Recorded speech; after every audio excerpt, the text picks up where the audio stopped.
할렐루야. 2022년 3월 20일 주일입니다. 3월의 넷째 주일이 되었는데요. 오늘은 신약성경 129쪽에 있는 누가복음 20장 1절로 40절 말씀을 본문으로 삼아서 중심을 잃지 않아야 합니다. 중심을 잃지 않아야 합니다. 이런 제목으로 하나님 말씀 선포하기를 원합니다. 저희가 있는 이곳 중국 청도 전 지역, 지금 현재 코로나가 확산되어서 오늘이 만 6일째 봉쇄가 된 날이 되었습니다. 핵산검사를 3차까지를 전체 인구 3차까지 마쳤는데요. 앞으로 몇 번 더 핵산검사를 할지, 또 이 봉쇄가 언제까지 이어질지 확실한 게 아무것도 없어요. 좀 답답하고 좀 힘든 그런 분들이 많고, 또 한국에 장례가 났는데도 불구하고 들어가지 못하는 분들도 계셨고요. 또 이래저래 집안일, 힘든 일들 좀 해결하기 위해서 왕래를 해야 되는데 도시가 봉쇄되었고, 또 항공편도 없어져 가지고 좀 힘든 지경에 있는 분들이 참 많습니다. 위에서, 한국에서, 또 아니면 이곳에 있는 분들 중에도 봉쇄되지 않은 지역에 계신 분들 계신다면 위에서, 이런 분들 위해서 기도해 주셨으면 감사하겠습니다. 자, 우리는 태어나자마자 곧바로 성인이 되는 사람은 아무도 없습니다.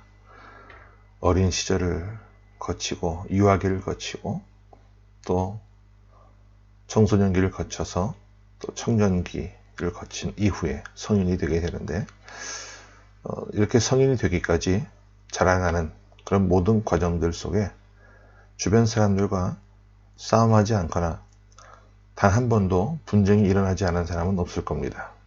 가까운 가족이나 친척, 친구, 그리고 주변 사람들, 이웃들과 때론 원치 않아도 크고 작은 분쟁을 하면서 살 때가 있습니다.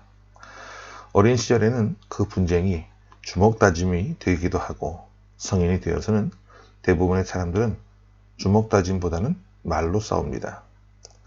대부분 자신의 논리를 말로써 펼쳐나가죠. 어릴 때 주먹다짐을 할 때는 코피를 먼저 내는 쪽이 이기는 쪽이었지만, 요새 또 이렇게 되면 또 큰일 날 수도 있죠. 그런데 성인이 되어서 말로 다툼을 할 때는 누가 승자가 되는가 하면, 자기 논리를 통해서 많은 사람들을 설득시키고 또 이해시키는 사람이 이기는 거예요. 분명한 자기 논리를 통해서 상대방의 약점을 집요하게 파고 들어갑니다. 내가 잘한 것이고 상대방은 잘못한 것임을, 상대방의 논리가 빈약하고 잘못되어 있음을, 이런 논쟁 과정을 통해서 이끌어내는 것이죠. 대부분의 사람들은 이런 방법을 통해서 상대방의 빈약한 논리와 상대방의 약함을 드러냅니다.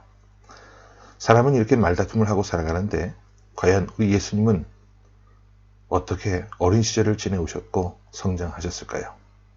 성경에 보면 주님께서 어린 시절에 주먹다짐을 했다는 기록을 전혀 찾아볼 수가 없습니다. 하지만 오늘 본문에 보면 논쟁하시는 예수 그리스도가 나타나고 있어요. 예수님의 논쟁은 우리 인간들이 하는 그런 것과는 차원이 전혀 다른 논쟁이었습니다.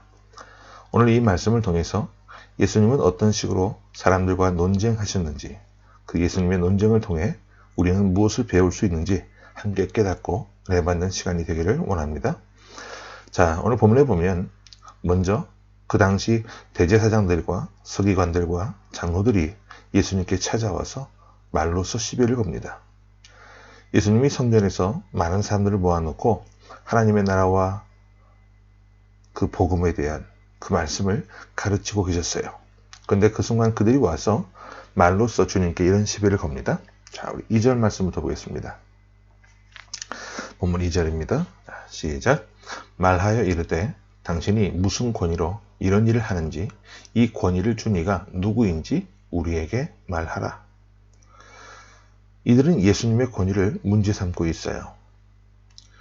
여기 이런 일을 하는지라고 했는데, 여기 이론이라고 하는 것은 성전에서 사람들을 가르치는 예수님의 복음 전파 사역을 말하는 겁니다. 사실 잘 보면 이것은 책 잡을 일이 아니었습니다. 왜냐하면 그 당시 성전에서 랍비들이 또 하나님의 말씀을 잘 아는 제사장들이 하나님 말씀을 읽어줘요. 그러면 그 말씀을 듣고 깨닫고 은혜 받은 사람들이 각자 일어나서 저마다 자기가 받은 은혜를 나누게 됩니다.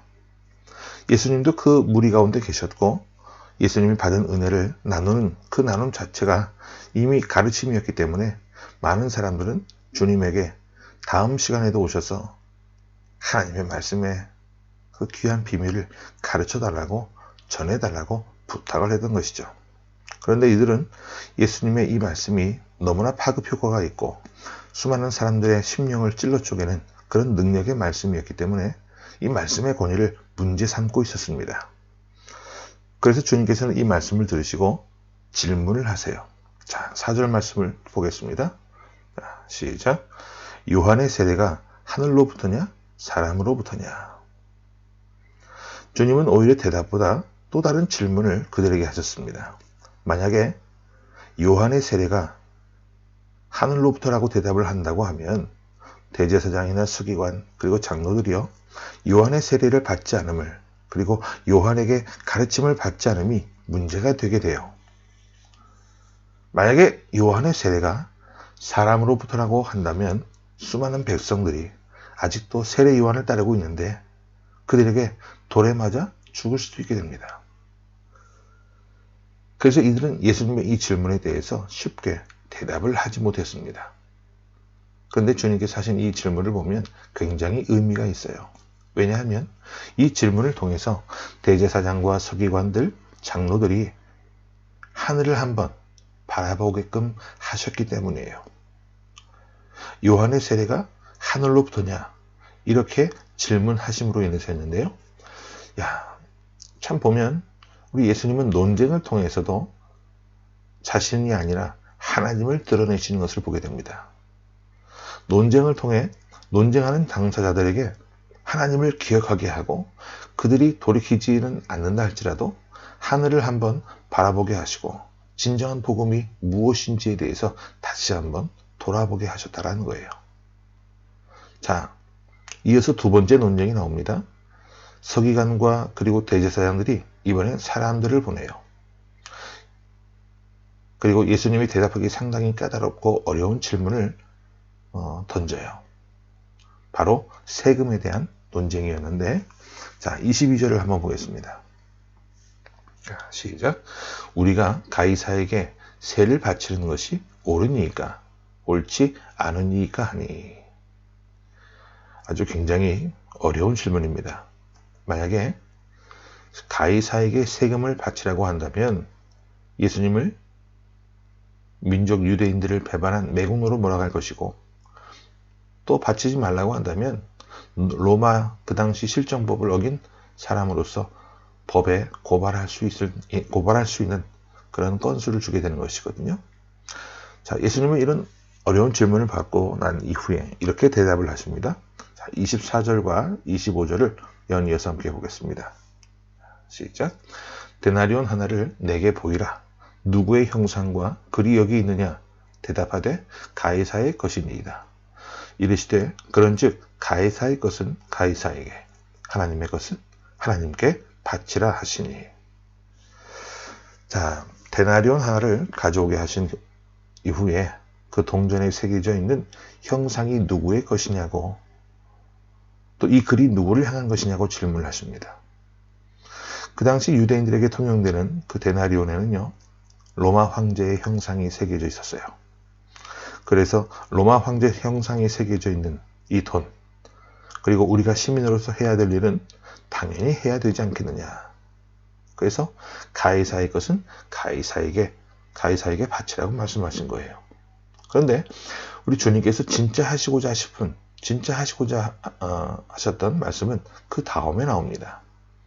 하나님의 것은 하나님께 바치라. 여러분, 주님이 헌금을 강요하신 말씀이 아니고요. 이런 말씀이에요. 너희들 영혼에 누구의 형상이 새겨져 있느냐?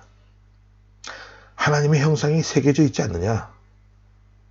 너희 형상 가운데 하나님의 형상이 분명히 이렇게 새겨져 있는데, 그런데 너희는 가이사의 것은 가이사에게 바치면서 하나님의 형상이 새겨진 너희들은 왜 하나님께 충성하지 않고 헌신하지 않고 섬기지 않느냐라고 하는 그런 질책의 말씀이었습니다.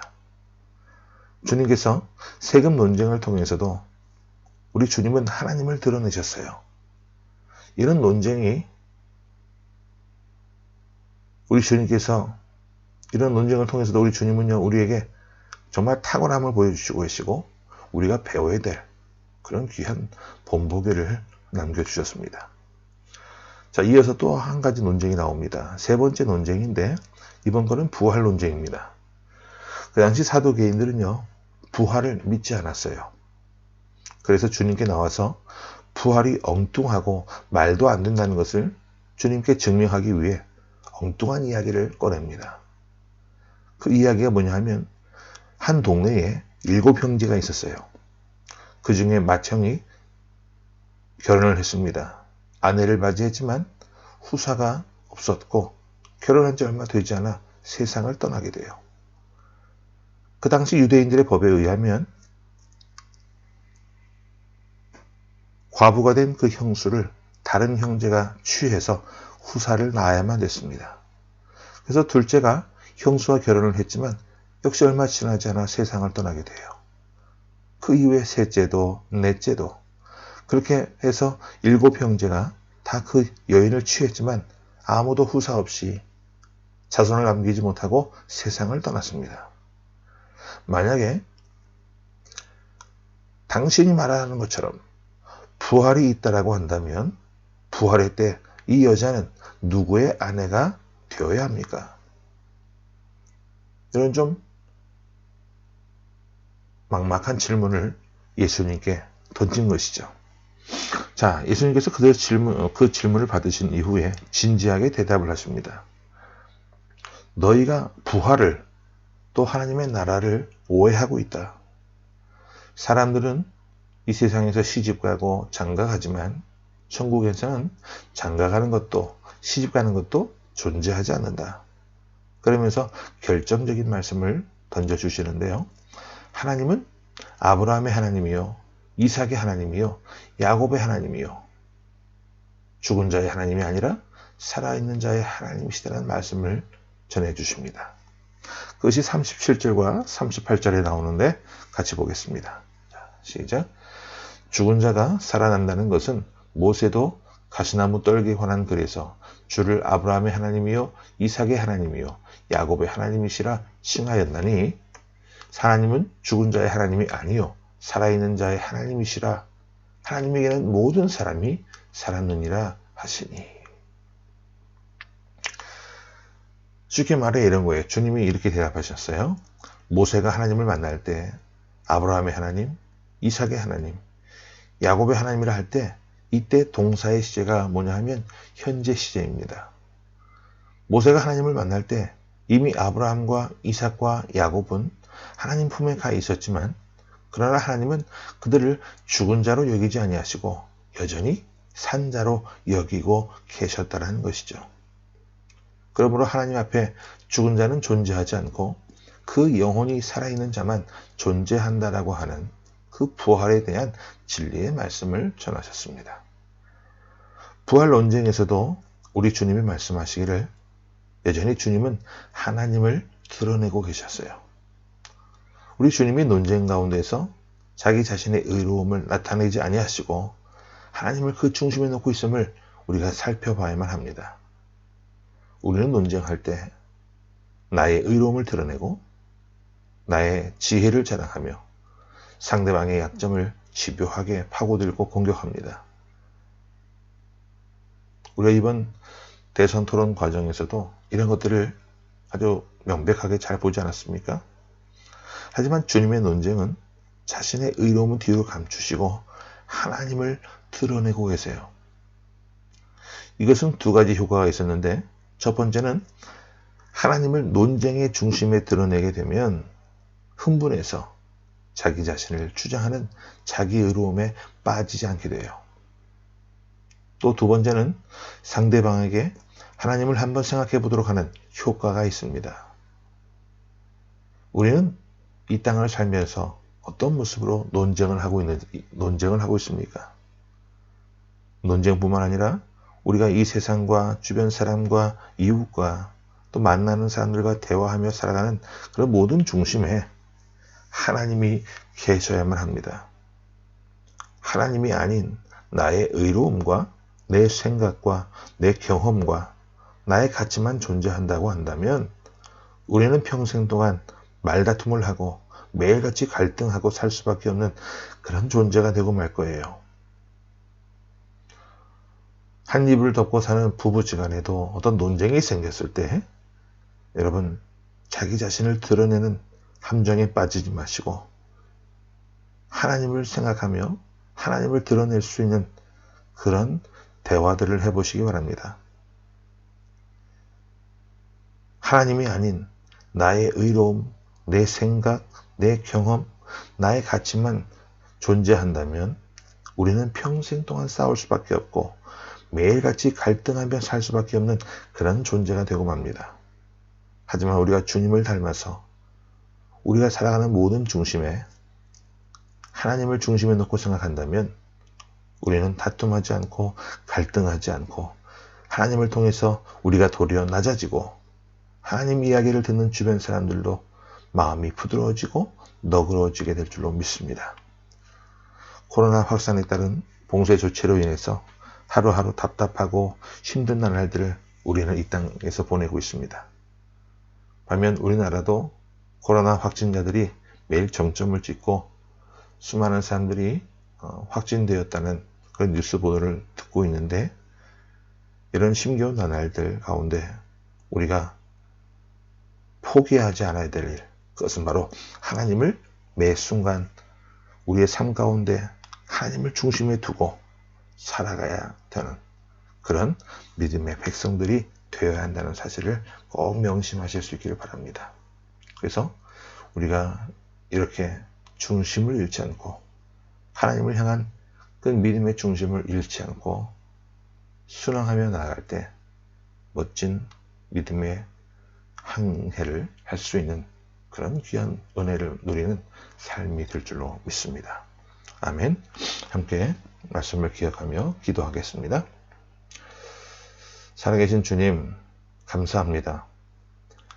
코로나 여파로 인해서 도시가 봉쇄되고 마을을 벗어날 수 없고 집 밖을 출입할 수 없는 그런 답답하고 힘겨운 시간들이 계속 펼쳐지고 있는 이 땅에 살고 있는 주님의 거룩한 백성들을 주님 긍휼히 여기시고 주님 이 힘든 시간이 빨리 지나갈 수 있도록 하나님 이 땅에 은혜를 내려주시기를 원합니다. 자칫 잘못해서 힘들다고 답답하다고 이제 지친다고 해서 하나님 믿음의 끝마저 내려놓는 어리석은 삶이 되지 않도록 우리가 더욱더 깨어있게 하시고 더더 주를 향한 열망으로 중심을 잃지 않고 살아나갈 수 있는 그런 삶이 되게 하여 주옵소서. 다 같이 힘든 때입니다. 이럴 때 더 힘든 사람들을 찾아보게 하시고 그들에게 하나님 우리의 말을 통해서 하나님을 드러내고 하나님의 뜻과 하나님의 사랑과 하나님의 마음이 전달될 수 있는 그런 그리스도의 편지과도 같은 삶의 모습이 될 수 있도록 하나님 저희를 들어 사용하여 주옵소서.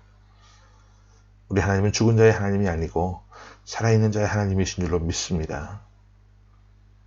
하나님 이 사순절 기간에 우리가 주님의 고난을 깊이 묵상하며 나아가되 합당한 모습으로 이 사순절 기간을 잘 지내게 하셔서 영광 가운데 그 부활하신 주님을 배울 수 있는 그 영광의 자리에 설 수 있는 합당한 모습이 될 수 있도록 하나님 저에게 더 귀한 믿음을 허락해 주시고 늘 좌로나 우로나 흔들리지 않고 중심을 잡고 믿음의 정로를 걸어나갈 수 있는 뚜벅뚜벅 한 걸음씩 내딛고 전진할 수 있는 그리스도의 강한 용사들 될 수 있도록 하나님 저희와 함께하여 주옵소서. 살아계신 주 예수 그리스도의 이름으로 감사하며 간절히 기도하옵나이다. 아멘.